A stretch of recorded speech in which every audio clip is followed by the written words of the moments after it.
Queridos amigos de La Fuerza está en la Palabra, mucho gusto en que podamos recibirlos y que ustedes a la vez nos puedan recibir. Pues ya estamos transmitiendo nuestro programa número 188 de pues estas emisiones que hacemos miércoles a miércoles y que nos sirven para prepararnos un poquito para el siguiente domingo, pues ya llevar un cierto bagaje espiritual que nos va a permitir conocer más, reflexionar mejor, meditar y por fin aplicar lo que tenemos que aplicar.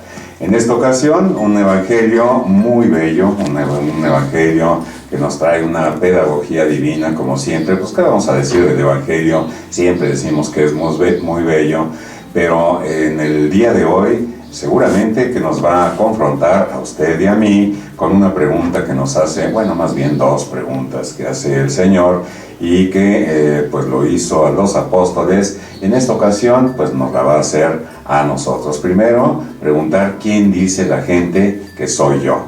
Y después la segunda, de ustedes, quién dicen que soy yo. Para esto tengo aquí a mi amiga y le doy las gracias por su asistencia, como siempre, a Vero Saro. ¿Qué tal? Muy buenos días, amigos. Buenos días, Beto, que siempre aquí está poniendo todo en orden. Buenos días, Jorge. Pues es un evangelio que a mí me hizo mucho más que dos cuestionamientos, que a lo largo de orar en este evangelio, realmente esos cuestionamientos se hacen muchísimos más. Ya lo vamos viendo ahorita en el transcurso del programa, pero realmente tienen que llegar al corazón, tienen que llegar a hacer una pregunta que no solamente se quede pues con una simple respuesta que a lo mejor todos nos lo sabemos en el catecismo, ¿no? Bueno, pues vamos a abordar ya el 12º domingo del tiempo ordinario y recuerden ustedes que estamos en el ciclo C, por eso es que estamos viendo a Lucas y mandamos como siempre saludos, pero a México, Estados Unidos de América, España, Cuba, Perú, Alemania, Honduras, Nicaragua, Puerto Rico, El Salvador, República Dominicana, Panamá, Venezuela, Argentina, Colombia, Costa Rica, Guatemala, Chile, China, Ecuador, Uruguay, Ciudad del Vaticano, India, Belice, Argelia, Etiopía, República Italiana, Japón, Madagascar, Myanmar, Mozambique, Polonia, Rusia, Ucrania y todos nuestros amigos que están aquí en Querétaro y que se dan el tiempecito de estar un rato, no con nosotros, sino con Cristo, y todas estas personas que estamos leyendo, pues no sabemos si es una, dos, tres personas de ese país, pero con que sea una sola y esté llegándole esa pregunta de Cristo, con esto pues yo creo que nosotros nos damos por bien complacidos. Claro, sí, el número de vistas, luego los números son muy fríos, marcan 1000.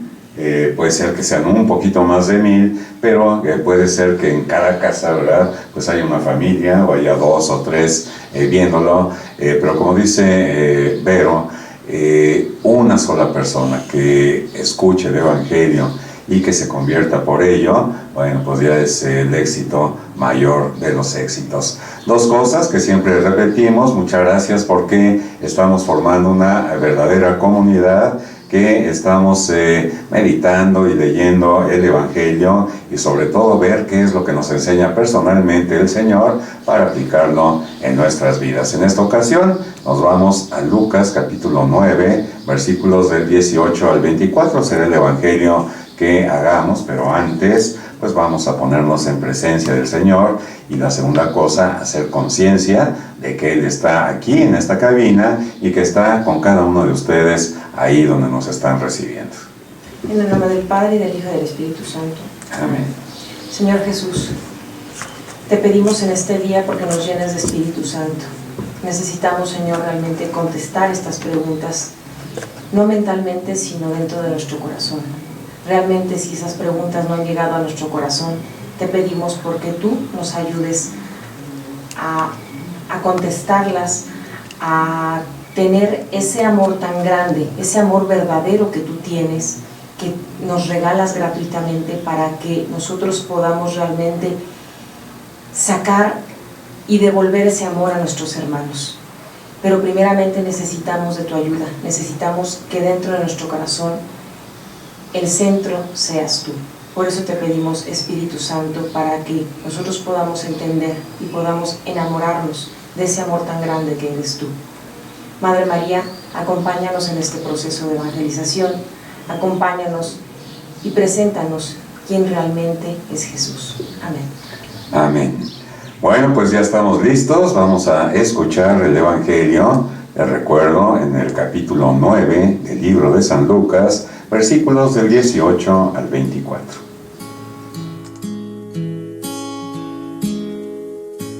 Un día en que Jesús, acompañado de sus discípulos, había ido a un lugar solitario para orar, les preguntó: ¿Quién dice la gente que soy yo?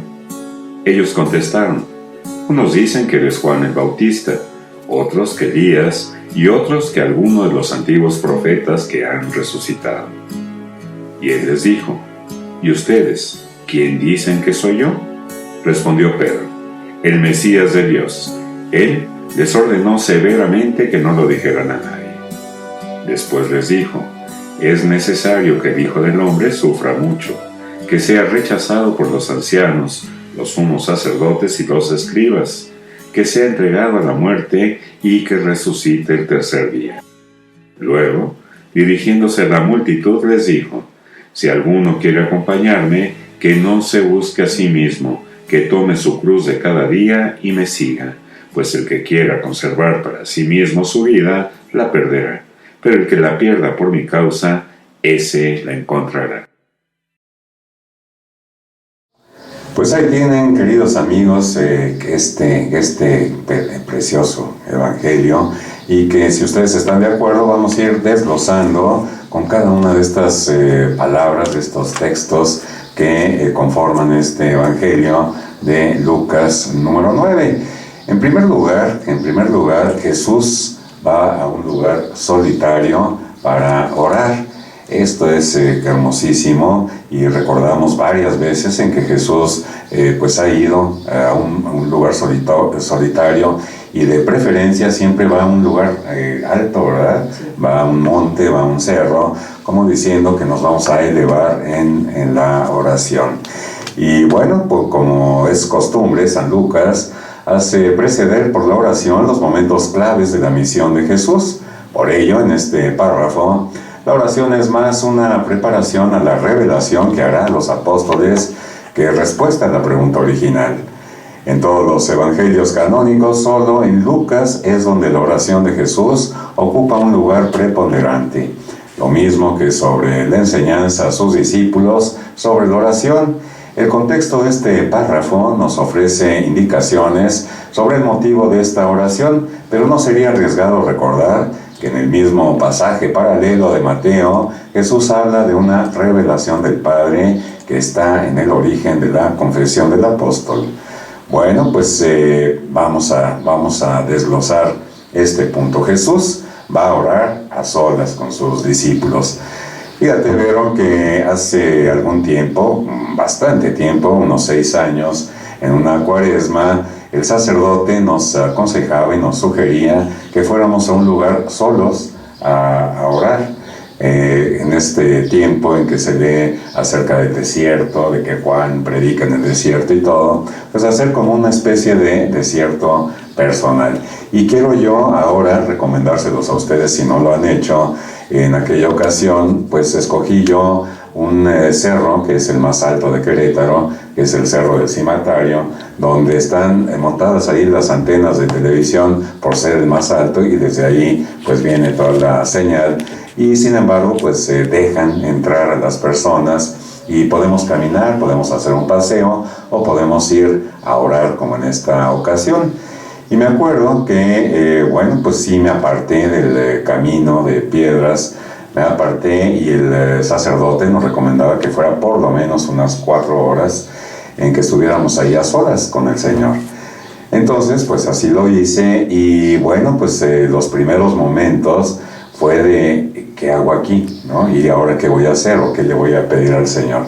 Pero poco a poco va uno entrando en esa dimensión, en ese momento de Dios, y pues empieza uno a entrar en contacto, en un contacto que nunca había percibido, como en esa ocasión de estar a solas con la naturaleza, el viento, ¿verdad? Los pajarillos ahí cantando, alguna mariposa que se acercaba, y de repente ve uno que todo esto, en lugar de ser distractores, nos va llevando a acercarnos a Dios y a profundizar en el Señor. Así que esa fue una experiencia preciosísima y que después quise compartir con otras personas que ya fuimos en el grupo. Sin embargo, cada uno nos sentamos en lugares aislados y cada uno hizo su oración. Estuvimos ahí pues un poco menos de 4 horas, pero sí es altamente recomendable hacer esto que el Señor nos sugiere, como acompañado de sus discípulos había ido a este lugar solitario para orar. Fíjate, Jorge, que ahorita estoy tomando un curso los domingos y estábamos hablando la vez pasada de la oración. Nos comentaba una amiga que su hijo ya iba a hacer la primera comunión, parece que ya lo hizo estos días, y decía que en el colegio, que es católico, se hizo el retiro precisamente para los papás y los padrinos, y que hubo un gran enojo por medio de muchos. Y ahorita estaba yo escuchándote lo que estabas narrando, y tú tenías la disponibilidad de ir a orar, y entonces encontraste la grandeza en la naturaleza, y poco a poco te fue llevando a esa oración, a ese diálogo que yo hablo, que siempre he dicho que la oración es un diálogo con Dios. Pues me decía esta amiga que muchos papás y padrinos, ya me acordé, la primera comunión era el domingo y este retiro fue el sábado, un día antes. Entonces, pues imagínate, la mayoría estaban con que el vestido y nos faltan los globos y falta aquello. Entonces fueron al retiro y llegaron y todos pensaron que a lo mejor les iban a dar un tema o algo. ¿Y cuál sería su sorpresa? Que los frailes les dijeron, van a ir con les dieron una hoja para ir reflexionando a solas y que fueran a orar. Y dice que muchos se enojaron, porque decía, y para eso nos trajeron, para no hacer nada. Entonces, cuando tú no tienes la disponibilidad realmente de tener ese encuentro con Jesús, entonces es una oración que pues para ellos se vuelve nada. Y muchos sí encuentran la grandeza. Y permíteme decir algo rápido, bueno, me traje aquí mis apuntes, y la verdad, digo, todos los días se aprende algo nuevo, ¿no? Y nos decía el padre que hay varias clases de oración, se los voy a decir rápidamente. La oración formal, que es una oración que todos nos hemos aprendido algunas oraciones, el Padre Nuestro, el Ave María, algunas, los 5 minutos de estar de Jesús sacramentado, etcétera. Otra que es la no formal, que es como estamos hablando ahorita, de una conversación de amigo a amigo con Cristo, y una oración en la vida cotidiana, o sea, tener un encuentro con Dios a lo largo de tu día. Pero después también nos decía el Padre, hay oración sin Dios. Dije, a ver, ¿cómo está eso? Y dice, sí, cuando tú mecánicamente estás diciendo, no sé, el rosario a veces nos pasa, y estamos en otro lado. Definitivamente estamos pensando que si ya se quemó la sopa, que al rato tengo que hacer algo, que tengo la junta con fulanito, y estamos rezando. Esa oración, dice, es que esa oración realmente... Una cosa es cuando dices, voy a rezar el rosario, y de repente se te va, pero regresas. Esa es una oración que tú quieres hacer y que realmente Dios la cuenta. Pero si nada más vamos a la misa, inclusive, porque yo pues tengo que ir a misa el domingo, pues a fuerzas es, y entonces voy y simplemente no pongo de mi parte. Hablábamos de que Dios necesita tu 1 para Él darte el 100. Entonces, si a esa oración es una oración sin Dios.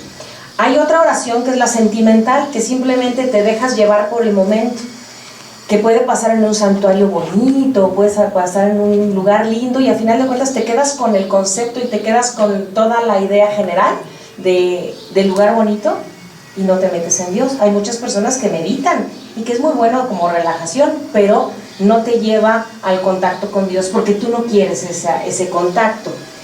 Hay otra oración que hasta, esa sí dije, no, a ver cómo estuvo. Es una oración inmoral. Yo dije, a ver, ¿cómo que la oración inmoral? Y sí, dice que es orar a Dios para que haga mal a alguien.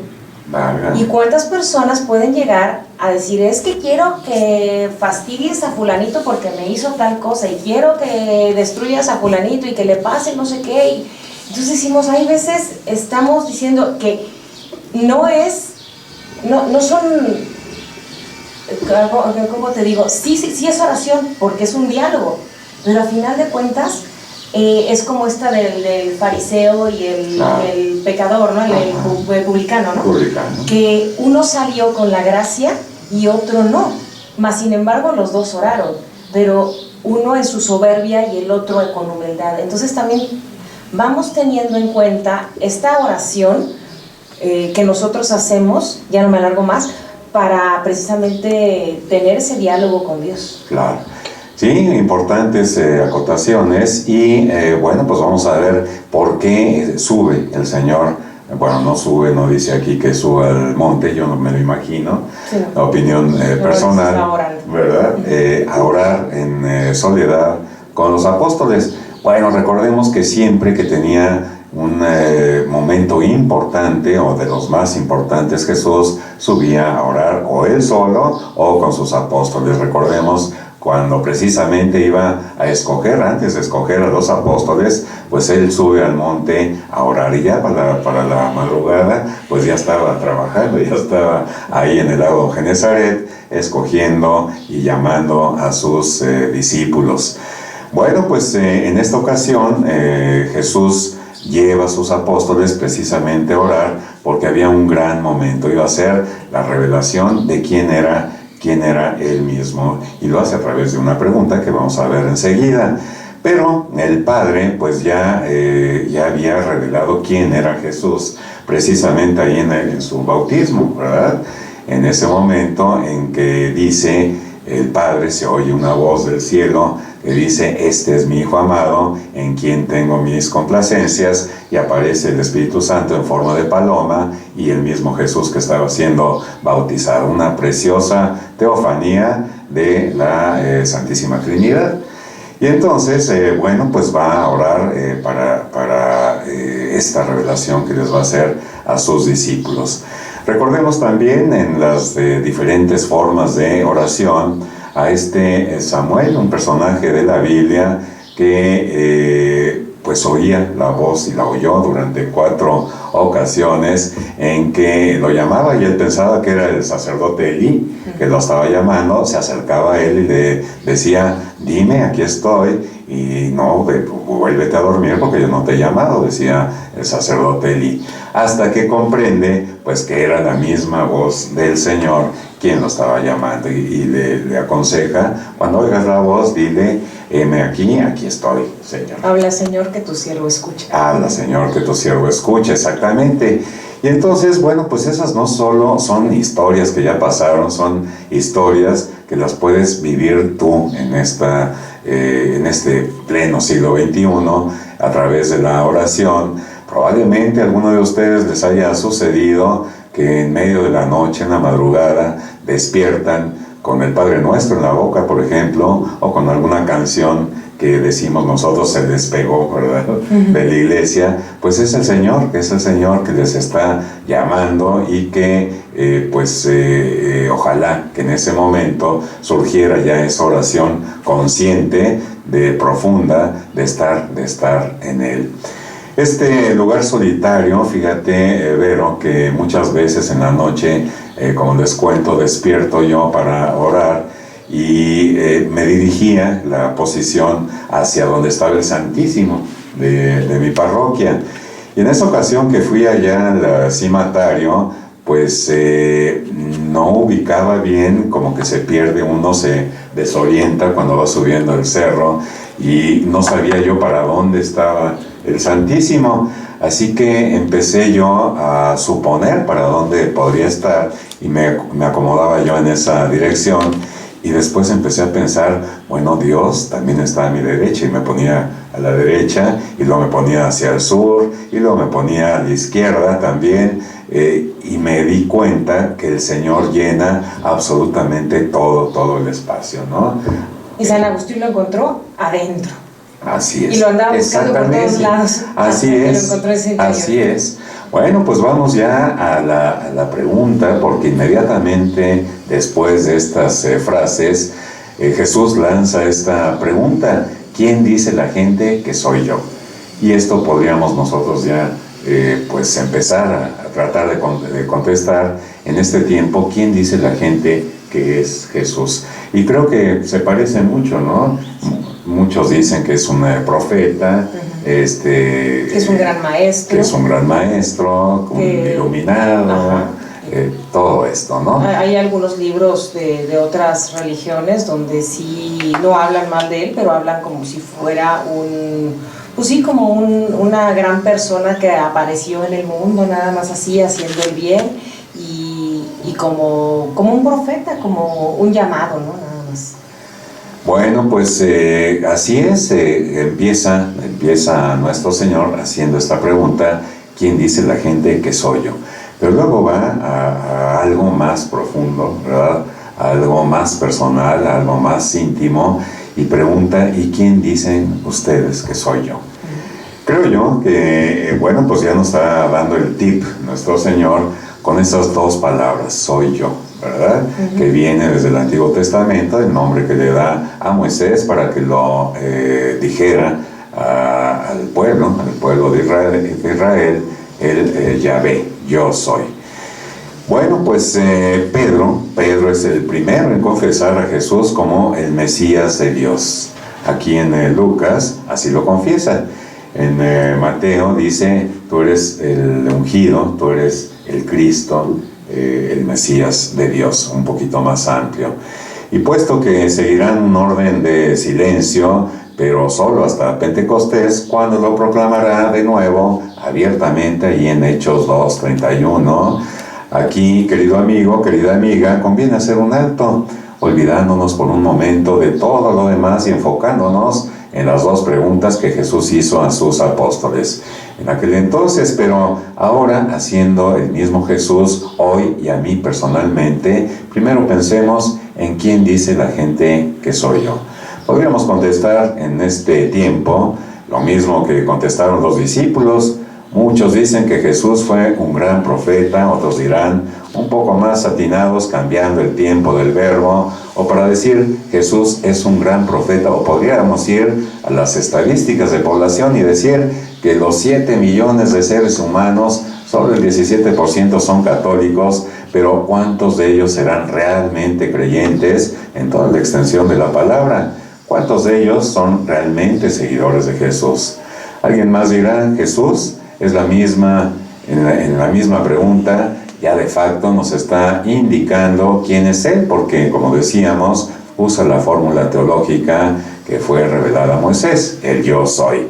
¿Qué formas más perfecta y más santa de autonombrarse a sí mismo? Porque realmente no hay nombre que abarque a Dios. Pues ahorita lo que estabas diciendo, Jorge, a mí te digo que esas preguntas me empezaron a revolotear en la mente, y de repente me puse a pensar, y te lo decía yo fuera del aire, a veces muchas personas dicen: no, pues es que yo soy creyente, yo simplemente soy creyente, y pues a lo mejor han oído de Jesús. Y el otro día hablaba yo con un padre y decía: bueno, pues es que el demonio cree en Dios y cree en Jesucristo, por supuesto que cree, pero no hace lo que Jesucristo quiere que hagamos. Claro. Entonces, a veces, y esa es mi pregunta, ¿realmente podemos decir que es mi Salvador? ¿Podemos decir que es nuestro Redentor, que es nuestro amigo, etcétera, etcétera, etcétera? Pero si nuestra vida no se parece a que realmente me siento salvada, me siento redimida, tengo la confianza en Él, es el centro de mi vida realmente, pero no decirlo de mente, sino decirlo realmente de corazón, entonces realmente no estamos haciéndonos la pregunta de ¿y ustedes quién dicen? Porque podemos nada más decirlo de palabra, pero tenemos que actuarlo en nuestro corazón y en nuestra vida. Y esa es lo que ahora también me llegó a otra pregunta. Cuando a veces nosotros decimos, ¿y quién soy yo? Sí, exacto. Y contestamos, soy Jorge Casillas. No, pero no te pregunté cómo te llamas. Ah, bueno, soy licenciado en administración. No, tampoco qué haces. ¿Quién eres tú? ¿No? Es la pregunta. Sí. Y además hay veces, ahorita que estoy viendo, mi hija sale de preparatoria ya y va a hacer la graduación, y muchos chicos pierden la brújula, no saben ni qué ni a dónde. ¿Por qué? Porque no encontramos el sentido de nuestra vida, porque no le preguntamos a Jesús, ¿y quién eres tú para mí? ¿Y para qué me quieres aquí? ¿Y en qué te puedo servir? Porque podemos nada más tener nuestro catecismo y sacar 10 en el catecismo con todas nuestras preguntas, con todas nuestras respuestas, y podemos contestar, pues es el Mesías, es nuestro amigo. A veces he escuchado muchos chavos que dicen, es mi amigo. Yo decía, ¿realmente es tu amigo? Porque si realmente nosotros nos pusiéramos en el corazón de que realmente es mi amigo, no tendríamos tanta depresión en este mundo, porque realmente el amigo en el que yo confío, sé que todo, y pase lo que pase, es porque él quiere algo bueno para mí. Y entonces, ¿qué es lo que pasa con todos los muchachos que ahorita están perdidos, donde vemos tanto aborto porque no saben ni qué van a hacer ni cómo, porque no tienen una brújula, no se lo creen en el corazón, no saben ni para dónde, y no se responden esa pregunta? Entonces esa pregunta es para cada uno de nosotros el día de hoy, pero es bien profunda. Para ti, ¿quién soy? ¿Realmente abarco toda tu vida? ¿O simplemente soy el que te pones la camiseta el domingo y vas a misa y te la quitas y toda la semana no aparece Jesús en tu vida? Sí, en algunos casos mucho peor, ¿no? Hay católicos que van solamente en Semana Santa o van el miércoles de ceniza, por ejemplo, que ni siquiera es obligatorio, y todo el demás tiempo, ¿en dónde están todos esos católicos, no? Y no nada más los católicos, también me refiero, hay muchas personas cristianas de buena voluntad y que creen en Cristo, pero que si todos nosotros nos uniéramos, este mundo sería diferente. Ahorita con toda la revolución que está pasando, esta cuestión sexual, esta cuestión de géneros, que digo, no nos podemos ampliar en esto, pero todo el mundo lo sabemos, está en boca de todos. Si nosotros realmente nos uniéramos, cristianos, católicos, este mundo podría cambiar, pero realmente tenemos que hacernos esas preguntas. Y antes de que termine el programa, me gustaría que fuéramos a la pregunta esta, bueno, a otra reflexión que hablan en el Evangelio sobre la cruz. Entonces ahí es donde también nosotros creemos que la vida es fácil. Se nos hace como que, bueno, pues si Jesús es mi maestro, entonces pues toda la vida va a ser fácil. Y aquí en el Evangelio nos dice que no te veas a ti mismo, sino que veas a los demás, y que si alguno quiere seguirle, que no se busque a sí mismo y que tome cada día su cruz y que lo sigamos. Esa cruz que es realmente todas esas adversidades que nosotros podemos ver día con día, y que no podemos ver una cruz vacía. No podemos ver nada más una cruz sin Cristo, porque una cruz sin Cristo es una cruz aberrante, es una cruz que no vamos a poder cargar. Necesitamos ver el rostro de Cristo, que es el rostro de nuestro hermano, lo tenemos que ver en esa cruz. Pero ¿cuántas veces es bien difícil ver a la persona que nos hirió, a la persona que nos lastima, día con día, y verle el rostro de Cristo en esa persona? Jesús es lo que nos está diciendo, agarra todos los días tu cruz, pero este mundo ahorita nos está llevando a vernos a nosotros mismos como Jesús nos dice que no nos veamos. ¿Qué tan actual es ahora este Evangelio? En ese tiempo se los estaba diciendo y hoy te lo está diciendo. ¿Cuántas veces ahorita con el Feng Shui y con la metafísica y con muchísimas cosas? El mismo yoga, que lo ven mucha gente como pues algo normal, que es un ejercicio, no lo es. Después platicamos. Y todo eso te está llevando nada más a un yoísmo, a un meterte nada más dentro de ti, pero sin encontrar a Cristo, simplemente con que tú eres lo máximo. Y digo, sí, somos lo máximo porque somos hijos de Dios, pero no podemos perder la brújula pensando que nosotros solos podemos, porque Él mismo nos lo dijo, sin mí no podrán hacer nada. Entonces, Hay que cargar todos los días la cruz y no vernos a nosotros mismos, ver con los ojos de Jesús y con las indicaciones que Él nos está diciendo. ¿Por qué?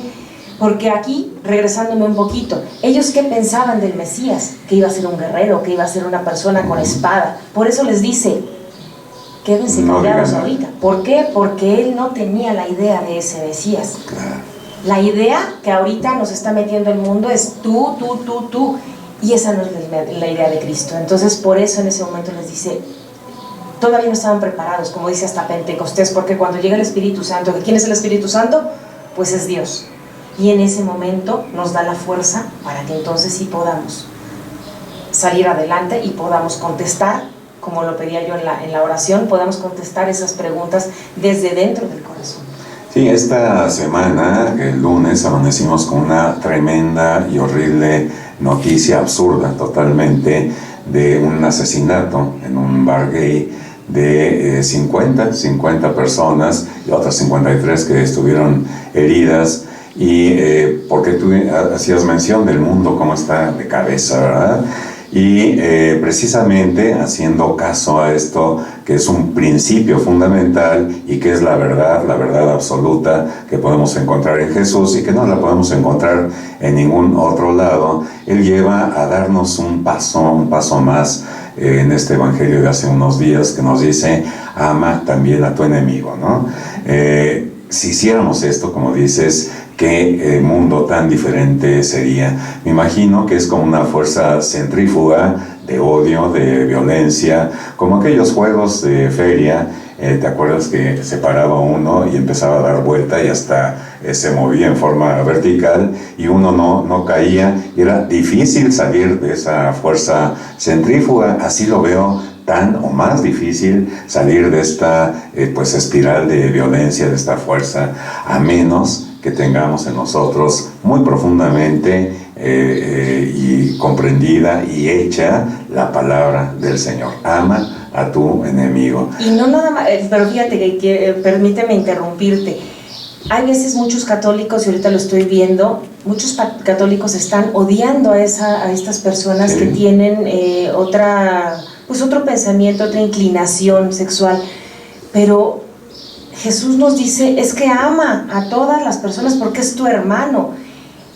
Y el cargar cada día la cruz es que si yo tengo una inclinación, me amo a mí mismo también por medio de Dios y me acepto, pero no, como nos decía una vez el Papa Francisco, no es que nosotros estemos aceptando las prácticas, pero sí, si tienes esa debilidad, eso es cargar la cruz. Estoy cargando con esa cruz que me está doliendo, pero que la cargo día con Cristo. Pero también nosotros tenemos que entender, los católicos, cristianos y cuantas religiones tengamos, porque ahorita vi en el periódico que es ya realmente un odio. No podemos odiar a esas personas por tener esa inclinación. Tampoco podemos aceptar, como les digo, las prácticas de ese tipo, pero tenemos que amar a la persona por sí misma.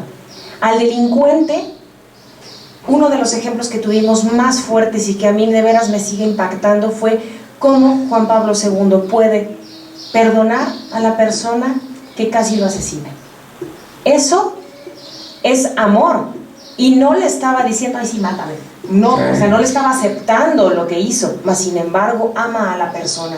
Entonces yo creo que todo esto, estas inclinaciones, como vuelvo a repetir, es cargar cada día la cruz, porque Dios vino por los pecadores, no para los santos. Lo vimos el domingo pasado con la persona, la mujer que le enjuga sus pies.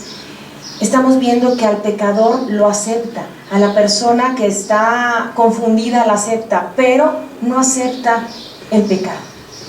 Entonces nosotros tenemos que seguir y cargar todos los días nuestra cruz, y esa cruz no es de odio.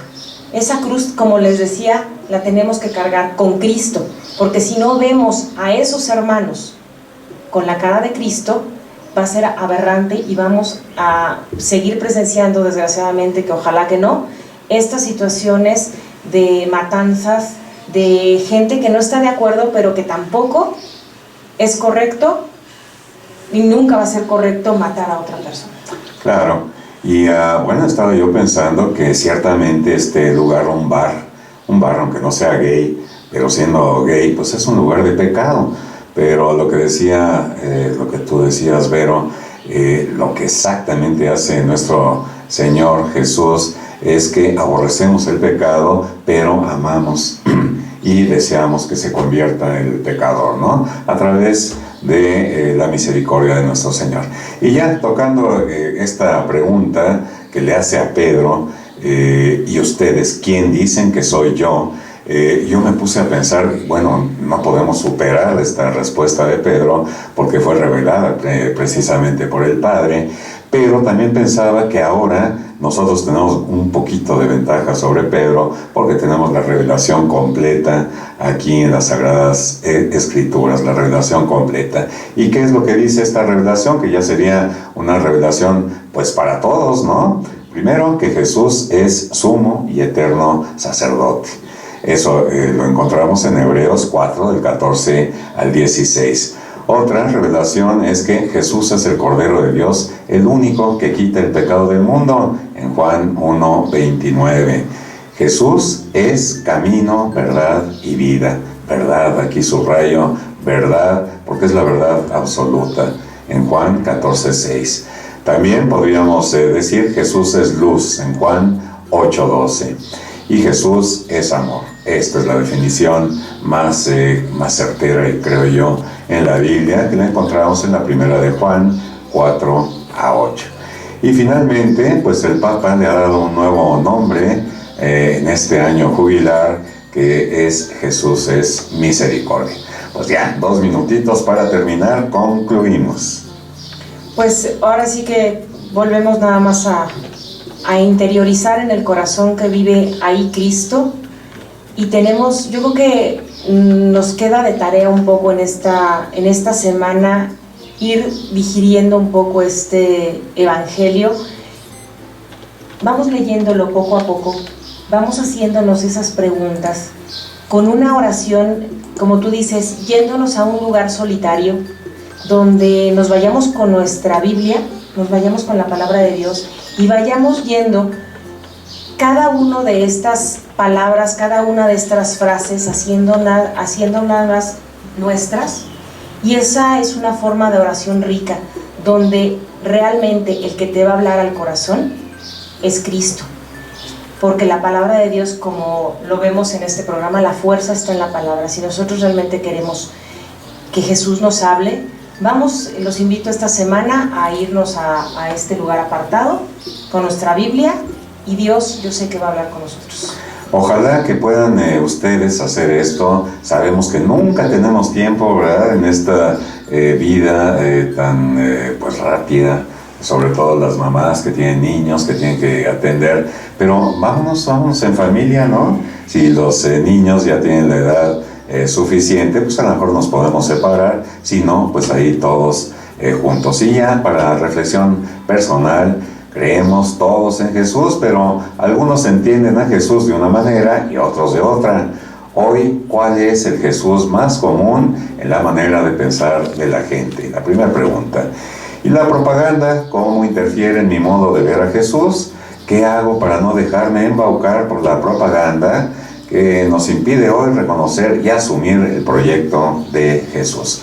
Pues ahí tienen, queridos amigos, una sugerencia que por favor, ojalá que la puedan hacer. Van a ver que van a regresar de otra manera, irse a un lugar apartado, solitario, con Jesús, con su familia, con sus amigos más cercanos, con la palabra de Dios, les va a ayudar muchísimo.